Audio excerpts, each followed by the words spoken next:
trendoviy muzika qo'yishim kerak bo'lgan videoga oзвучка qilib qo'ya qoldim. Uyqumdan kechib olgan videomni yaxshilab ko'rasizlar degan umiddaman. Hamma so'raverganiga qanaqa turadi, uzunligi qanaqa bu dvoykani deganiga shartta kiyib oldim eslaga. Konkretni obzor qilib berishga qaror qildim. Orqalari ko'rib turganinglarda bemalol uzungina oldi ham unaqa kalta emas, kalta bo'lsa ham shimlari uzun, yenglari ham uzun, bemalol hijoblilar mazza qilib kiysanglar bo'ladi. Cho'ntaklari ham bor.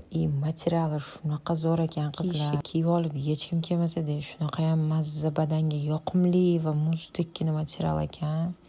Obuv va ro'mollar ham Mari Shopdan ikkinchi rasvetkasiga shunaqangi ro'mol tanladim. Aksessuar ham qo'shdim. Menimcha yomon emas. Yana ko'ringlar, nima deb o'ylaysizlar? Qaysi rang menga ko'proq yarashdi? Past poshnada uncha yoqmadi, qarasam. Keyin balandroq tapochka bilan ham kiyib ko'rdim. Bunda ham juda ham zo'r turdi. Hammadan ham udobniligi menga juda ham yoqdi. Tog'larga, dam olishlarga borsanglar, yengil yelpiga shundoq ilib chiqib ketasizlar. Konditsioner qo'ying desam ham, to есть dvoyka desam ham bo'ladi qizlar. Bemalol xarid qilib olishingiz mumkin.